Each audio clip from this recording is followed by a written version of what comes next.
Recently, Chanel diamonds took centre stage in the Plaza Hotel in New York City, where celebrities, socialites and models gathered to celebrate the US debut of 20 one-of-a-kind diamond pieces from the Chanel archives. The black and white gala was held in homage to Chanel's signature colours and Truman Capote's legendary black and white ball, held in the same location in 1966. Christian Dior began a revolution in dress called the New Look, with luxurious arrangements of fabric that broke with the lean and boxy designs of post-World War II. Under family pressure to pursue a diplomatic career, Dior originally studied science, but he was always drawn to the arts and to fashion. As a student, he sold sketches on the streets of Paris to raise money. The timeless qualities of his beautiful designs were recently celebrated in an exhibition at Berlin's Culture Forum. 180 exhibits showcased the life work of Dior, who died tragically at age 52. Included in the exhibit was the famous black swan dress, which German diva Marlene Dietrich once wore. Christian Dior was one of the early fashion designers who understood how to implement the total look, fashion as a whole. This means that he not only incorporated clothes into his haute couture for his collection, he also designed accessories and intensively dealt with fashion jewellery. John Galliano is the current head of design at Christian Dior. Born in Gibraltar and raised in London, Galliano has been at the Paris fashion house since 1996, and his theatricality and love of seduction has been famously successful for Dior.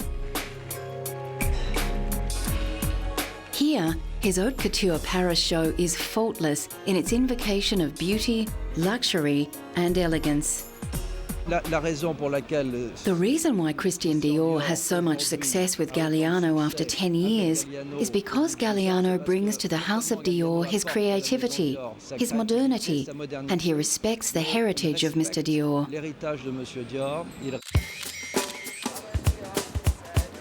A master of haute couture, Giorgio Armani follows in the footsteps of Chanel, with his timeless tailored designs redefining what is feminine and what is masculine. Italian-born Armani began as a designer in well-known fashion house Nino Cerruti Jimenez, before beginning his own label in 1974. In 1975, he introduced women's wear, and his simple, clean lines became instant classics, making him the richest and most successful Italian designer ever. Very, very elegant. His style doesn't shriek, it whispers. And I think when people are wearing his clothes, the clothes don't wear them. They feel very elegant, they always feel perfectly dressed for any occasion, and I think they feel comfortable.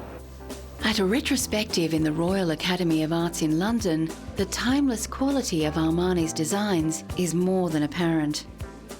If you bought sort of a navy or a beige or a black Armani trouser suit, you'd probably still be wearing it in 10 or 15 years. I mean, you may change the t-shirt or whatever you put underneath it, but essentially the trouser suit or the skirt suit would really last almost a lifetime. In 2003, Armani was honoured in Beverly Hills with the inaugural Rodeo Drive Walk of Style Award, a fitting tribute to a man who has shaped public taste. A who's who of Hollywood celebrities walked the red carpet to celebrate a man who has changed the way the world dresses. Well, I think he's sort of been the arbiter of taste for the last at least 25 years. He's managed to transform a lot of women who didn't know what the hell to wear into a lot of women who look great. Sophia Loren, who is rarely seen in public, made an exception for Armani, who is a close friend. Giorgio Armani is unique. After his huge success with the film American Gigolo, where he dressed the sex symbol Richard Gere, Armani became the preferred courtier for a long list of Hollywood stars. These include Jodie Foster, Michelle Pfeiffer, Julia Roberts, Robert De Niro, George Clooney, and Samuel L. Jackson, who remembers his first Armani purchase. I actually bought a sweater, and it was one of those feelings of success for me, you know, because I've been going by the store and kind of looking at stuff, and one day I finally was able to just walk in there and buy this sweater that I'd coveted for a while. And, you know, it was a feeling of having made it, you know, that I didn't feel bad about buying it, and I was overjoyed that I could afford it. And once I got home and put it on, you know, it was kind of like dancing around in the mirror, looking at myself in it and feeling, yes, I own Armani. Recently, Armani brought his uber chic to Japan, where he opened a high-rise flagship store in Tokyo. Armani's understated elegance and palette of blacks and beiges is expected to fit extremely well with typically restrained Japanese taste. The Hollywood stars that I think look cool usually are wearing Armani. So for me, it's a way to boost my self-image. Coming up, the man and the cars that exemplifies timeless luxury.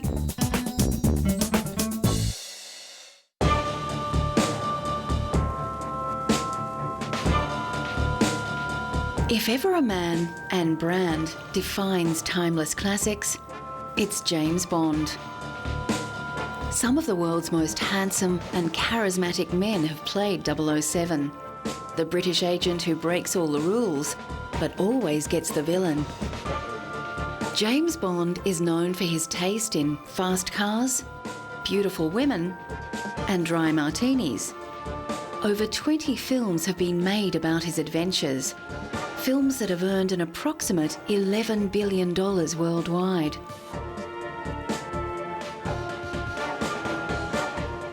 Recently, Sean Connery, considered by many to be the definitive Bond, received the 34th American Film Institute Life Achievement Award in honour of his acting work.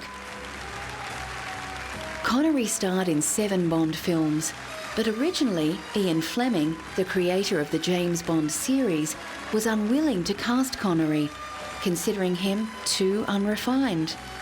A female friend of Fleming's begged to differ, persuading him that Connery had that something special, and the rest is history. Fellow actors and stars lined up to pay tribute to the actor who defined Bond cool.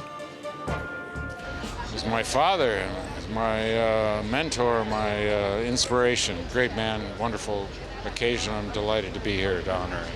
And Sean Connery was filming in Vegas and he came to see my show.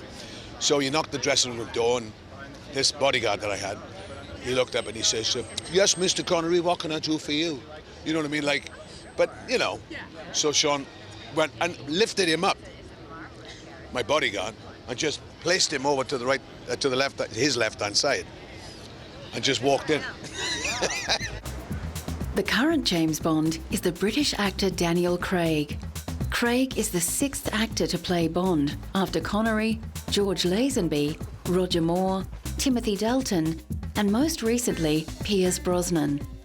Craig breaks the mould for James Bond because he's the first blonde, but his masculine charisma more than qualifies him for the part. Craig's first Bond film, Casino Royale, returns to the very first Ian Fleming book, which details how the secret agent became the ruthless James Bond. I can tell you about this movie, and I'm not going to compare it to any other Bond movie, but this is a new departure, and there is a lot of new things, but a lot of the Bond themes that are still in this. It has to be, because we're making a James Bond movie. But wait and see.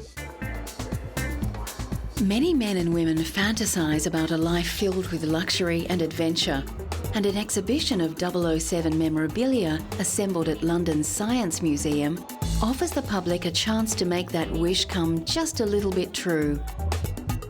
All the accoutrements of the Bond world are on display, including props, images, storyboards, costumes, and the famous Bond car, the Aston Martin Vanquish. It's your chance to become a secret agent for the day. You're given a swipe card, a little credit card thing, and you go around the exhibition finding out as much as you can about James Bond, the films, the phenomena. You're tested along the way, and then at the end of the exhibition you're rated as to whether you're going to make it into MI6 or not. Ian Fleming, the creator of James Bond, was no shy retiring writer. His adventure-filled life was on display recently at the British Imperial War Museum. Fleming drew on his own war experiences and his work as a travel writer and journalist to create the iconic secret agent. Ian was not a man of action. He'd have liked to have been one. In fact, he volunteered to go on a mission in the war, but Admiral Godfrey, his boss, wouldn't allow him to go because he was too valuable. But Bond did all the things that he couldn't do. The silver grey Aston Martin DB5 is the epitome of cool, partly because of its association with James Bond. Originally of British build and design, Aston Martins are a luxury performance car, first manufactured in the 1920s. The Aston Martin combination of timeless elegance and power has made them popular with car aficionados worldwide. Despite financial concerns and a number of takeovers, including Ford, the car continues to be manufactured today, with Aston Martin recently opening a dealership in Beijing to take advantage of the new moneyed Chinese consumer. At a recent festival in Britain, 300 cars took part in a parade, driving past the Queen and Prince Philip. 9 decades of the beautiful car help illustrate the continuing qualities that have kept Aston Martin on the Timeless Classics list. The fact that it's still here looking pretty good really after all those years, a lot of years of neglect, I think speaks well for the solidity and quality of Aston Martins. I think that's what people love about them.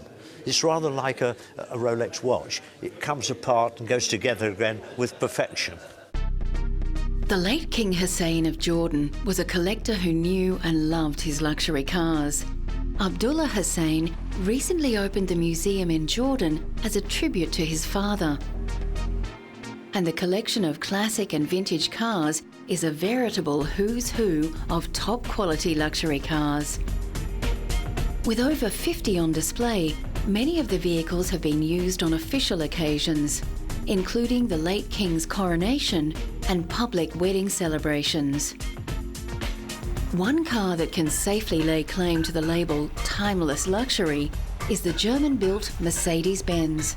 The choice of kings and the rich the world over, King Hussein's 1968 Mercedes 300 has a special story to tell.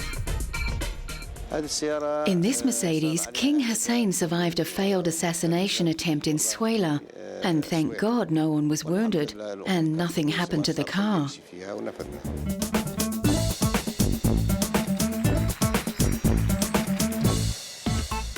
One of the hallmarks of a timeless luxury is that it both maintains its classic features and keeps pace with the modern world. Mercedes are prized for their design elegance and on-road performance. But Mercedes-Benz has also introduced many safety and technological innovations that have been incorporated into other cars. The average American now spends 17 hours a week in their car. So for those who can afford it, a stylish and comfortable drive is only the beginning. For Mercedes-Benz, electronic gadgets help differentiate their brand. GPS navigation has been standard in Mercedes since the early 1990s. And Bluetooth connectivity has been in the C-Class Mercedes since 2007. As for music selection, it's goodbye to the old CD player. We're seeing a lot of integration of obviously MP3 players. Everybody wants an integration kit to allow their iPod or their MP3 player to come into the car and to be controlled by the car, to be controlled easily using good menus, and that's where we're going most lately, as well as super fast hard drive-based navigation systems, which is new for 2009. Many of our cars now have no more DVD drive. They're running off of a hard drive, which gives you super fast directions, really quick calculation. Some luxury brands and stars shine bright, but quickly fade. It's only with time and distance that we can say with certainty who and what will become timeless.